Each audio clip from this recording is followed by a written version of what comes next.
arranger. I do everything music, man. I grew up in Charlotte, North Carolina.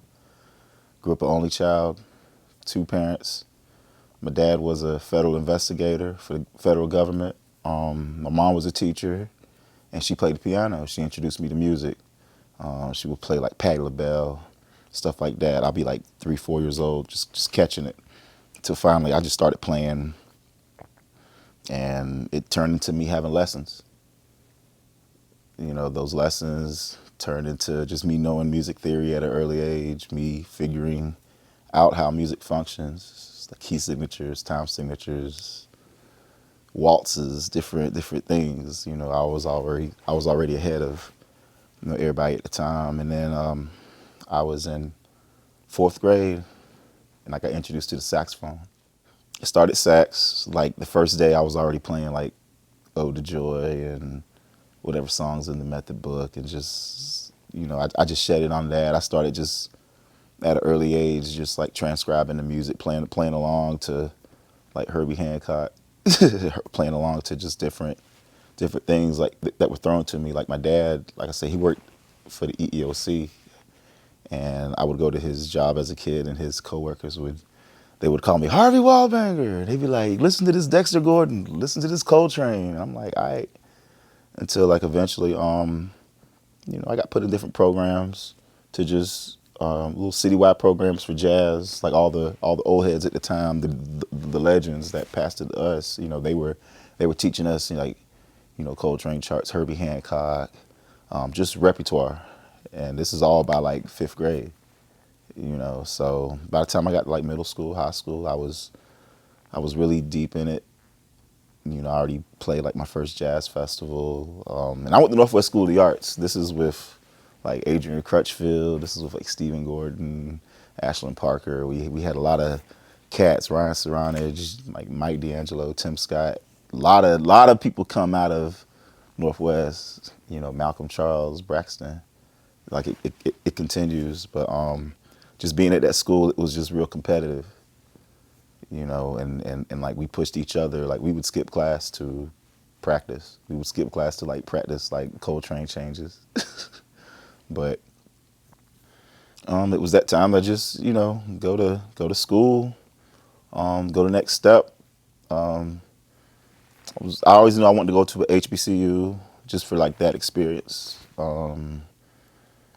It was down to like Howard, FAMU, you know, Central. You know, I got into like all of them. Howard was too expensive. I couldn't get no money from them.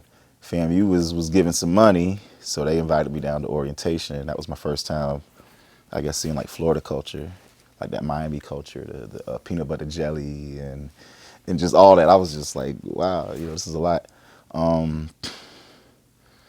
Did that orientation. It was cool. Got kind of homesick and did the orientation at North Carolina Central University.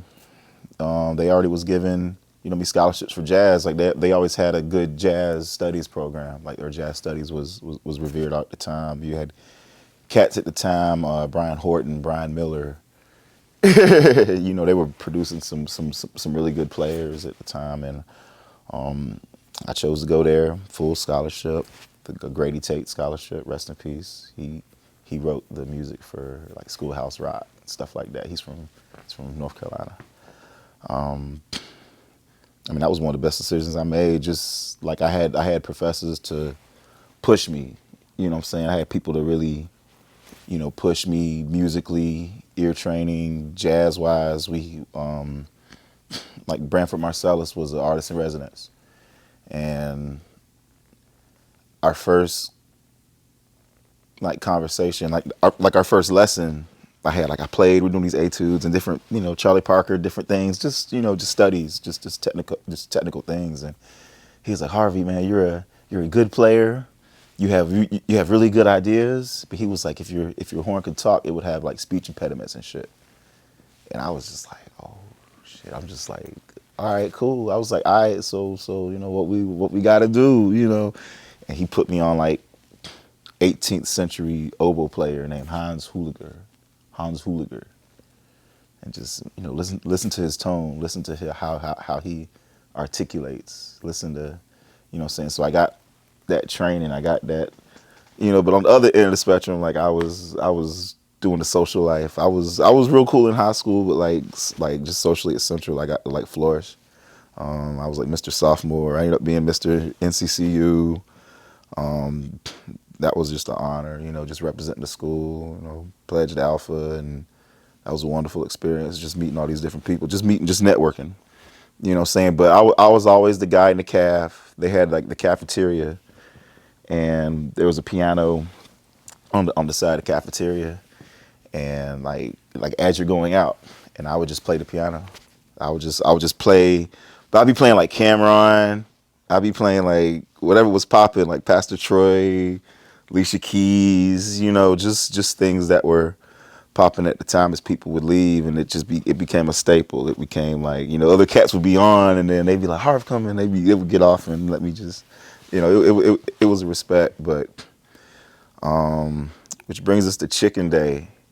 Like any HBCU, it could be like Central, FAM, Howard, like A&T, whatever. They like at Central. It was Wednesday, and that's when they served fried chicken. Like they served like this good ass fried chicken. They had like the greens, the potatoes, and everything else. But it was more than that. It was like a day party. It was that's when everybody would like just come. You had to like wear your best outfit. You had to, make sure like your white Air Force Ones were clean. You iron, like for real. You had to be like fresh, and it's just like everybody would like try to claim their table. The DJ was there. Like the band would play. Like the Greeks would step. It was a scene out of a different world for real. It was like the start of day party culture.